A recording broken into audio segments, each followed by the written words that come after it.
Government schemes இல்லாட்டி government investments அப்படின்னு நம்ம எடுத்துக்கிட்டாலே எல்லாருக்குமே தெரியும் என்னென்னா அது ரொம்ப சேஃப் அண்ட் செக்யூர்டாக இருக்கும் அப்படின்னு சொல்லிட்டு. எதனால் அப்படின்னும்போது ஆப்வியஸாக நம்ம இன்வெஸ்ட் பண்ணக்கூடிய விஷயம் எல்லாமே கவர்மெண்ட்டோட சப்போர்ட்டில் தான் வந்து ரன் ஆகிட்டு இருக்கும். அதனால் கவர்மெண்ட் இருந்துக்காங்க அப்படின்னாலே அது ரொம்ப சேஃப் அண்ட் செக்யூர்டாக இருக்கும் அப்படின்னு நம்ம வந்து தாராளமாக எல்லாருக்குமே வந்து அஷ்யூர்டாக தெரியக்கூடிய விஷயம் தான். பட் இங்கே என்ன பாயிண்ட் அப்படின்னா பல பேர் வந்து பல விஷயங்களை இன்வெஸ்ட் பண்ணிட்டு இருக்கோம். அது கோல்டு, ரியல் எஸ்டேட்டு, இல்லை மியூச்சுவல் ஃபண்டு, ஸ்டாக்னு சொல்லிட்டு பல இடங்களில் இன்வெஸ்ட் பண்ணிகிட்டே தான் இருக்கும். பட் நம்மளோட ஓவரால் போர்ட்ஃபோலியோவை டைவர்சிஃபை நம்ம பண்ண போகிறோம். நாங்கள் டைவர்சிஃபை பண்ண போகிறோம். இன்ஃப்ளேஷன் பீட் பண்ணுற அளவுக்கு ஒரு டீசென்ட்டான ப்ராஃபிட் எங்களுக்கு கிடைச்சாலே போதும், கொஞ்சம் சேஃபாக இருக்கும் எங்களோட இன்வெஸ்ட்மெண்ட்ஸ் அப்படின்னு நினைக்கிறீங்க அப்படின்னா கண்டிப்பாக நமக்கு இருக்கக்கூடிய ஒரே ஆப்ஷன் கவர்மெண்ட் இன்வெஸ்ட்மெண்ட்ஸ் அப்படின்னு நம்ம சொல்லிக்க முடியும். ஸோ இன்னைக்கு வீடியோ நம்ம என்ன பார்க்க போகிறோம் அப்படின்னா அப்படி கவர்மெண்ட் இன்வெஸ்ட்மெண்ட்டில் இருக்கக்கூடிய ஒரு 5 ரொம்ப லாபகரமான அது ஹை ப்ராஃபிட்ஸ் கொடுக்கக்கூடிய இன்வெஸ்ட்மெண்ட் ஸ்கீம்ஸை பற்றி இந்த வீடியோவில் வந்து நம்ம 1, 2, 3ங்கிற மாதிரி ஒரு 5 ஸ்கீம்ஸை பற்றி பார்க்க போகிறோம். ஸோ உங்களுக்கு ரொம்பவே பயனுள்ளதாக இருக்கும் இந்த வீடியோ அப்படின்னு நான் நம்புகிறேன். அதனால் வீடியோக்கு வந்து ஃபஸ்ட்டு சப்ஸ்கிரைப் பண்ணிடுவாங்க சேனலுக்கு அண்ட் கடைசி வரைக்கும் வீடியோ வந்து பாருங்கள். ஸ்ட்ரெயிட்டாக வீடியோ குழப்பெல்லாம். பை தி வே எல்லாருக்கும் வணக்கம். நான் தான் Prakash. Welcome back to Prak World.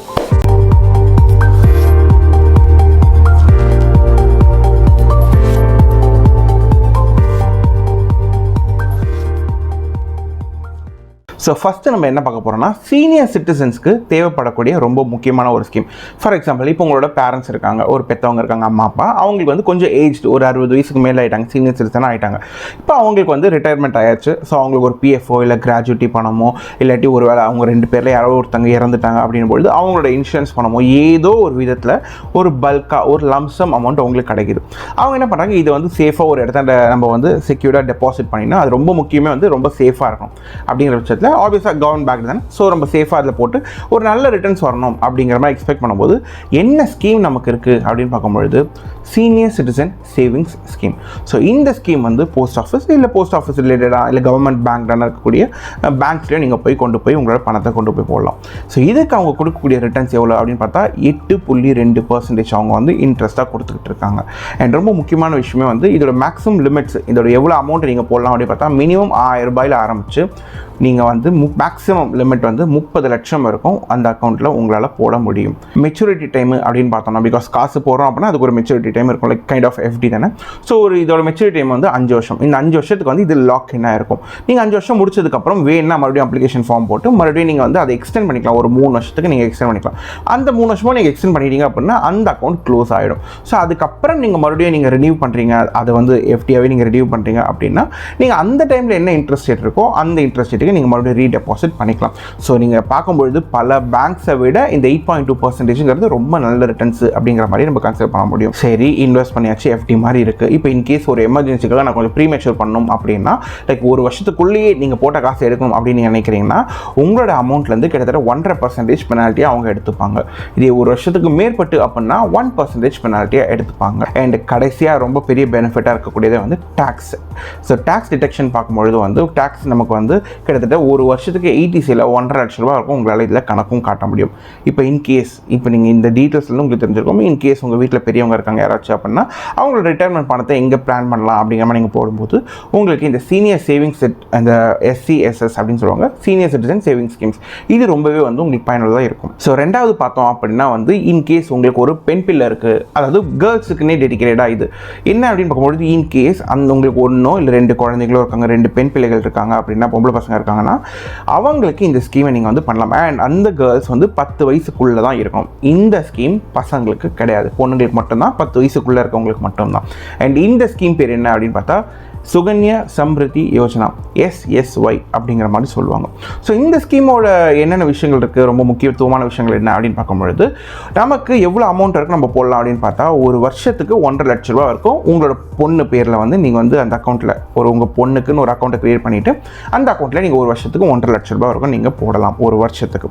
So இப்படி நீங்கள் போட்டுகிட்டே இருப்பீங்க. அண்ட் இதுக்கு கவர்மெண்ட் கொடுக்குற இன்ட்ரெஸ்ட் வந்து 8%. அண்ட் 8% சொல்லும்போது தெரியுது பல பேங்க்குங்க இப்போ கொடுக்குற FDI ரேட்டை விட இது ரொம்ப அதிகமான ரேட்டு அப்படிங்கிற மாதிரி நம்ம சொல்ல முடியும்.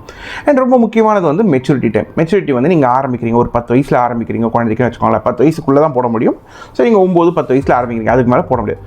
ஸோ நீங்கள் 9-10 வயசில் பொண்ணுக்கு ஆரம்பிக்கிறீங்க அப்படின்னா அதோட மெச்சூரிட்டி டைம் 21 வயசு அந்த பொண்ணுக்கு முடியும் பொழுது மட்டும்தான் உங்களால் அது மெச்சூரிட்டியாக நீங்கள் கன்சிடர் பண்ணி கேஷை விட்ரா பண்ண முடியும். இல்லை பொதுவாக நம்ம இந்தியாவில் பொறுத்தவரைக்கும் 18 வயசுக்கு மேலே கல்யாணம் பண்ணலாம் அப்படி கரெக்டாக. ஸோ ஒருவேளை உங்கள் பொண்ணுக்கு ஒரு 20 வயசில் நீங்கள் கல்யாணம் பண்ணுறீங்க, இல்லை 18 வயசுலேயே கல்யாணம் பண்ணுறீங்க அப்படின்னா கல்யாணம் பண்ணுறதையும் வந்து நீங்கள் ஒரு ரீசனாக வச்சுட்டு நீங்கள் அந்த ப்ரூஃப் எல்லாம் கொடுத்துட்டு நீங்கள் வந்து அந்த கேஷை வித்ட்ரா பண்ணிக்கலாம். பட் மினிமம் ஏஜ் 21 கல்யாணங்கிற பட்சத்தில் நீங்கள் அதை வந்து பண்ணிக்கலாம். கல்யாணம் மட்டும் இல்லாமல் ஒரு ஆள் குழந்தைக்கு வந்து ஒரு 18 வயசுக்கு மேலே ஒரு காலேஜ் படிப்புக்கு தேவைப்படுது அப்படின்னா நீங்கள் இவ்வளோ நாள் வருஷம் எவ்வளோ சேர்த்து வச்சுக்கலாம், அந்த அமௌண்ட்லேருந்து 50% கூட நீங்கள் வந்து கேஷாக வந்து வித்ட்ரா பண்ணிக்க முடியும். அண்ட் ரொம்ப ரொம்ப முக்கியமே வந்துட்டு நமக்கு அந்த கட்டக்கூடிய வந்து ஒரு வருஷத்துக்கு 1.5 லட்ச ரூபா சொல்கிறாங்களா அந்த லிமிட், அந்த 1.5 லட்ச ரூபா அப்படியே கம்ப்ளீட்டாக நீங்கள் 80Cயில் வந்து நீங்கள் காட்டி 1.5 லட்ச ரூபா உங்களை டேக்ஸ் டிடெக்ஷன் பண்ணிக்க முடியும் ஒன்று. அண்ட் ரொம்ப ரொம்ப முக்கியமான விஷயம், அது மெச்சூர் ஆனதுக்கப்புறம் நம்ம 21 வயசில் நம்ம கேஷாக வித்ட்ரா பண்ணுறோம்ல, மெச்சூரிட்டி முடிஞ்சதுக்கப்புறம் அங்கே வரக்கூடிய அந்த பணம் இன்ட்ரெஸ்ட்டோடு சேர்த்து வரக்கூடிய பணம் கம்ப்ளீட்டாக டேக்ஸ் ஃப்ரீ. ஸோ இப்படி பார்க்கும்பொழுது நம்ம 2 பேரும் பயனடைகிறாங்க. அதாவது நம்ம காசு கட்டிட்டு இருக்கும்போது அவங்க பேரண்ட்ஸும் பயனடைகிறாங்க டேக்ஸ் மூலமாக. அது வித்ட்ரா ஆகிட்டு அந்த அந்த மெச்சூரிட்டி ஆனதுக்கப்புறம் அந்த காசாக பொண்ணுக்கு வருதில்ல, அந்த பொண்ணும் டேக்ஸ் ஃப்ரீயாக வந்து அந்த காசை அனுபவிக்க முடியும். ஸோ 2 பேருக்குமே வந்து டேக்ஸ் ஃப்ரீயாக வந்து இந்த ஸ்கீமில் கொடுக்குறாங்க. ஸோ இன்கேஸ் நீங்கள் ஒரு 25லேருந்து ஒரு 40 வயசு ஒரு ஆளாக இருக்கீங்க, லைக் பையனோ பொண்ணோ லைக் நீங்கள் இருக்கீங்க அப்படின்னா உங்களுக்கு கல்யாணம் ஆகுது, உங்களுக்கு பொண்ணு பிறக்கிறாங்க அப்படிங்கிற பட்சத்தில் இந்த ஸ்கீமை ஒரு சேஃப் ஸ்கீமாக வந்து நீங்கள் கன்சிடர் பண்ணி இதில் இன்வெஸ்ட் பண்ணலாம். நெக்ஸ்ட் பார்த்தா ஒர்க்கிங் ப்ரொஃபஷன்ஸ்க்கு. ஸோ ஒர்க்கிங் ப்ரொஃபஷன்ஸ்க்குன்னு எடுக்கும்போது நம்ம 2 ஸ்கீமும் பார்க்க முடியும். ஸோ மூணாவது 4வது ஸ்கீமும் இந்த ஒர்க்கிங் ப்ரொஃபஷன்ஸ்க்கு நம்ம டெடிகேட் பண்ண முடியும் அப்படிங்கிற மாதிரி சொல்லலாம். ஸோ நான் 3வது பார்த்தா வந்து NSC, அதாவது நேஷனல் சேவிங் சர்டிஃபிகேட்ஸ் அப்படின்னு சொல்லுவாங்க. ஸோ இன்கேஸ் நீங்கள் ஆல்ரெடி பண்ணியிருக்கீங்க, இன்வெஸ்ட்மெண்ட்லாம் பண்ணியிருக்கீங்க, ஒரு சேஃப் அண்ட் செக்யூர்டாக டைவர்சிஃபை பண்ணுற விதமாக கொஞ்சம் சேஃபாக நம்ம கவர்மெண்ட்லேயும் வந்து நம்ம இன்வெஸ்ட் பண்ணணும்னு நீங்கள் நினைக்கிறீங்க அப்படின்னா உங்களுக்கான தான் இந்த NSC, நேஷனல் சேவிங் சர்டிஃபிகேட் அப்படின்னு சொல்லிட்டு. ஸோ நீங்கள் ஒரு பர்டிகுலர் அமௌண்ட் கொண்டு போய் ஒரு போஸ்ட் ஆஃபீஸோ இல்லை அது ரிலேட்டடாக ஒரு அத்தன்டிகேட்டட் பேங்க்கில் வந்து நீங்கள் கொண்டு போய் காசை போடலாம். போடும்பொழுது அதுக்கு லாக்இன் வந்து ஒரு 5 வருஷம் லாக் பண்ணிப்பாங்க அந்த பணத்தை. அண்ட் நீங்கள் அந்த லாக்இன் டைமுக்கு உங்களுக்கு கொடுக்கக்கூடிய இன்ட்ரெஸ்ட் பார்த்தா 7.7% கொடுப்பாங்க. ஸோ இதை நீங்கள் பார்க்கும்போது தெரியும், பல பேங்க்ஸில் சீனியர் சிட்டிசன்ஸ்க்கு இந்த பணம் கொடுத்துருக்க மாட்டாங்க FDக்கான ரேட்டை. ஸோ அதை விட இவங்க வந்து ரொம்ப நல்ல ரிட்டர்ன்ஸாகவே கொடுப்பாங்க. ஸோ உங்களுக்கு ஒரு 5 வருஷங்கிற மாதிரி லாக்இன் பண்ணிப்பாங்க. இந்த 5 வருஷத்தில் உங்களால் பணத்தை எடுக்க முடியாது. அப்படி ஆப்வியஸாக எடுக்கணும்னா அதுக்கேற்ற பெனால்ட்டிஸ் நம்ம பே பண்ண வேண்டியது இருக்கும்.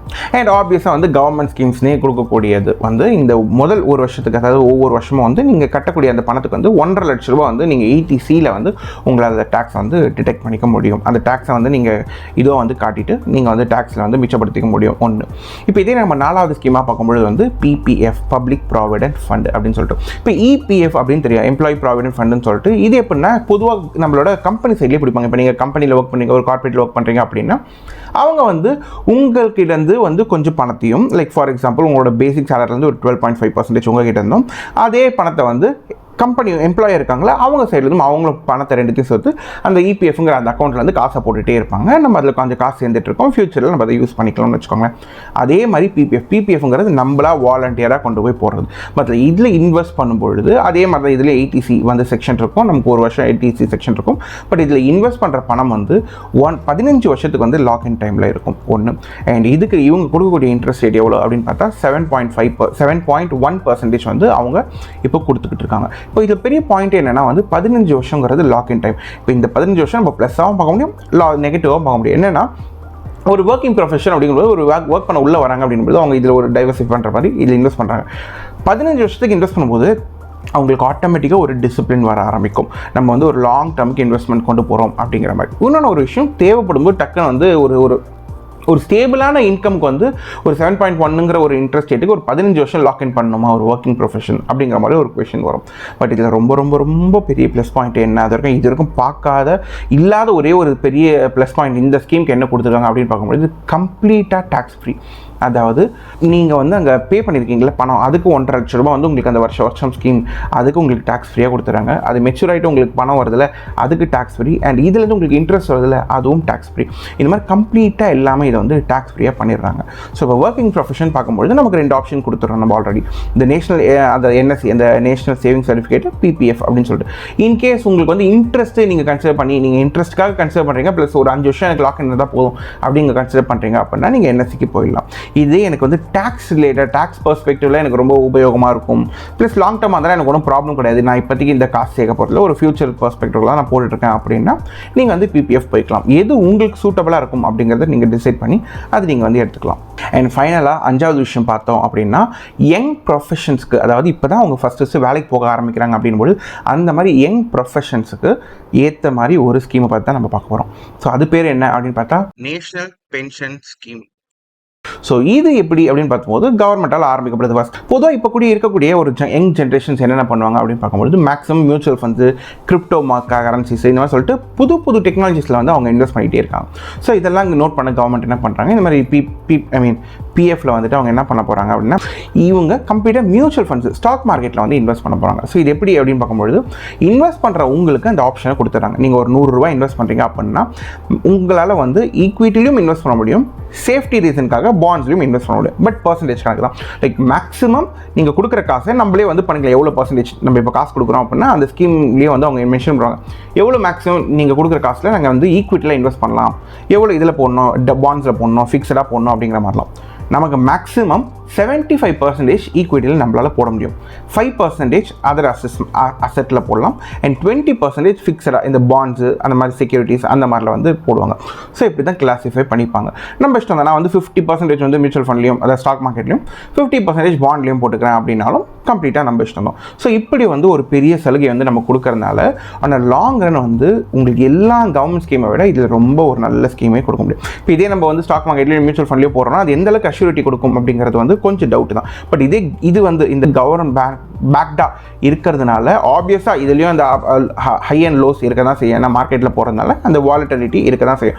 பட் ஸ்டில் இது கவர்மெண்ட் பேங்க்டு, கவர்மெண்ட்டோட சப்போர்ட்டில் இது நடக்கிறதுனால ஒரு நம்பிக்கை நமக்கு இது மேலே வருது. சரி, இப்போ இதுலேருந்து எவ்வளோ ரிட்டர்ன்ஸ் நம்ம எதிர்பார்க்கலாம் அப்படின்னும் பொழுது நம்ம மற்ற ஸ்கீம்ஸில் சொன்ன மாதிரி அப்படியே ஃபிக்ஸடான ஒரு ரிட்டர்ன்ஸ் சொல்ல முடியாது. பொதுவாக ஈக்விட்டி அப்படி எடுத்தோம்னா ஒரு லாங் டேர்மில் ஒரு 13 to 15% நம்ம எக்ஸ்பெக்ட் பண்ணலாம். இதே ஃபிக்ஸடாக பாண்ட்ஸ் அப்படின்னு பார்க்கும்போது ஒரு 8 to 10% நம்ம எக்ஸ்பெக்ட் பண்ணலாம். அதனால் ஆன் அன் ஆவரேஜ் நம்ம வந்து ஒரு 10 to 11% on a long run அப்படிங்கிற மாதிரி எதிர்பார்க்கலாம். சரி, நம்ம இன்வெஸ்ட் பண்ணியாச்சு, எவ்வளோ ரிட்டர்ன்ஸ்னு பார்த்தாச்சு. இப்போ மெச்சூரிட்டி அப்படின்னும் பொழுது இது பேர்லேயே இருக்க மாதிரி NPS அதாவது நேஷனல் பென்ஷன் ஸ்கீம். ஸோ இது பென்ஷனுக்காக உருவாக்கப்பட்ட ஒரு ஸ்கீம் அப்படிங்கிறதுனால இது வந்து 60 வயசு தான் இதோட மெச்சூரிட்டி. 60 வயசுக்கும் உங்களால் இதை வித்ட்ரா பண்ண முடியாது. 60 வயசுக்கு மேற்பட்டும் உங்களால் கம்ப்ளீட்டாக இந்த காசு எடுக்க முடியுமா அப்படின்னா அதையும் எடுக்க முடியாது. ஸோ இது எப்படின்னா வந்து 100% ஃபார் எக்ஸாம்பிள் 1 கோடி ரூபாய் நீங்கள் சேர்த்துருக்கீங்க அப்படின்னா அதில் 60% நமக்கு கேஷாக கொடுத்துருவாங்க. அந்த கேஷும் உங்களுக்கு கம்ப்ளீட்டாக டேக்ஸ் ஃப்ரீயாக வந்துடும். ஸோ கிட்டத்தட்ட 60 lakhs நம்ம கிட்ட கொடுத்துருவாங்க. அந்த கேஷை வச்சு நீங்கள் என்ன பண்ணணுங்கிறத நீங்கள் யூஸ் பண்ணிக்கலாம். மீதி இருக்க அந்த 40% இந்த 40 lakhs வந்து அவங்க கம்ப்ளீட்டாக ஆன்விட்டிக்கு மாற்றிப்பாங்க. ஆன்விட்டிங்கிறதும் ஒரு கைண்ட் ஆஃப் ஒரு FD மாதிரி. ஸோ அந்த ஆன்விட்டிக்கு போயிட்டு அது உங்களுக்கு வந்து ஒரு இன்ட்ரெஸ்ட் மாதிரி மாதம் கொடுக்கும். இது வந்து உங்களுக்கு 60 வயசு இன்னும் ரிட்டையர் ஆகிடுச்சு. ஸோ அந்த உங்களுக்கு ஒரு இதுவும் வந்து 60 வயசுக்கு மேலே ஒரு சம்பளம் வர மாதிரி உங்களுக்கு வந்து மாதம் வந்துகிட்டே இருக்கும். ஸோ இந்த பிளானில் வந்து கவர்மெண்ட் வந்து இந்த NPS ஸ்கீமை வந்து நடத்திக்கிட்டு இருக்காங்க. அண்ட் ரொம்பவே முக்கியமான ஒரு விஷயம் இந்த ஸ்கீமில் என்ன இருக்குது அப்படின்னு பார்க்கும்போது டாக்ஸேஷன். ஆப்வியஸாக எல்லா டாக்ஸுக்கும் நம்ம பார்க்குற மாதிரி 1.5 லட்ச ரூபா வந்து ஒரு வருஷத்துக்கு வந்து டாக்ஸ் வந்து ATCயில் இவங்க கொடுக்குறாங்க. பட் இந்த NPSக்கு மட்டும் கவர்மெண்ட் எக்ஸ்ட்ராவாக வந்து ஒரு 50,000 ரூபாய் எக்ஸ்ட்ரா கொடுக்குறாங்க. அதாவது அது வந்து ATCCDங்கிற ஒரு செக்ஷனில் உங்களுக்கு 50,000 எக்ஸ்ட்ரா. ஸோ மொத்தம் 2 லட்ச ரூபா வந்து உங்களால் ஒரு வருஷத்துக்கு வந்து இந்த நேஷனல் பென்ஷன் ஸ்கீம் மூலமாக காசை மிச்சப்படுத்த முடியும். ஸோ இதுதான் வந்து இந்த 5 வந்து கவர்மெண்ட் ஸ்கீம்ஸுங்கிறத நம்ம எதுக்கு பார்க்குறோம் அப்படின்னா நம்ம ஆல்ரெடி சொன்ன மாதிரி நான் ஆல்ரெடி கொஞ்சம் இன்வெஸ்ட்மெண்ட்ஸ் பண்ணியிருக்கேன். ஒரு சேஃப் அண்ட் ஸ்டேபிளான ஒரு இன்கம் எனக்கு வேணும். ப்ளஸ் அது கவர்மெண்ட்டோட சப்போர்ட்டோடு இருந்துச்சு அப்படின்னா என்னோட பணத்துக்கு என்னோட கேபிட்டலுக்கு வந்து அது வந்து கொஞ்சம் சேஃபாக இருக்கும் அப்படிங்கிற நினைக்கிறவங்களுக்கு இந்த ஸ்கீம்ஸ் இருக்கும். அதனால தான் நம்ம பார்த்த 5 ஸ்கீமுமே வந்து கவர்மெண்ட் சப்போர்ட்டோட இருக்கக்கூடிய ஸ்கீம்ஸாக நம்ம வந்து பார்த்துருப்போம். ஸோ இந்த வீடியோ உங்களுக்கு ரொம்ப பயனுள்ளதாக இருக்கும் அப்படின்னு நான் நம்புகிறேன். அண்ட் ரொம்ப முக்கியமான விஷயமே வந்து இந்த 5 வீடியோவும் பற்றி நம்ம ஆல்ரெடி டெடிக்கேட்டடாகவும் நம்ம போட்டிருக்கோம். அது அங்கங்கே நான் லிங்க்கும் கொடுத்துருப்பேன். அப்படி இல்லைனா டிஸ்கிரிப்ஷன்லேயே அந்த லிங்க் கொடுத்துருக்கேன். இதில் எந்த வீடியோ வந்து எந்த டாப்பிக்கை பற்றி உங்களுக்கு ரொம்ப டெப்த்தாக தெரிஞ்சுக்கணும்னு நீங்கள் ஆசைப்படுறீங்களோ அந்த வீடியோட லிங்க்கு கீழே இருக்கும் என்னோட டிஸ்கிரிப்ஷனில். அதை நீங்கள் போய் செக் பண்ணி பார்த்துட்டு இன்னும் பெட்டராக அண்டர்ஸ்டாண்ட் பண்ணிவிட்டு அதுக்கப்புறம் நீங்கள் இன்வெஸ்ட்மெண்ட் பண்ணலாமா வேணாமா அப்படிங்கிற டெசிஷனை எடுங்க. ஸோ இந்த வீடியோ உங்களுக்கு ரொம்ப பயனுள்ளதாக இருந்துச்சு அப்படின்னா உங்களோட ஃப்ரெண்ட்ஸ் அண்ட் ஃபேமிலிக்கும் இதை ஷேர் பண்ணுங்கள். அவங்களுக்கும் இது ரொம்ப பயனுள்ளதாக இருக்கும். ப்ளஸ் வீடியோக்கு வந்து லைக், சப்ஸ்கிரைப் பண்ணிட்டு பெல் ஐகானையும் கிளிக் பண்ணிக்கோங்க. மறுபடியும் ஒரு நல்ல இன்ஃபர்மேட்டிவ் வீடியோவில் உங்களை மீட் பண்ணுறேன். Till then take care, have a nice day. Prak World.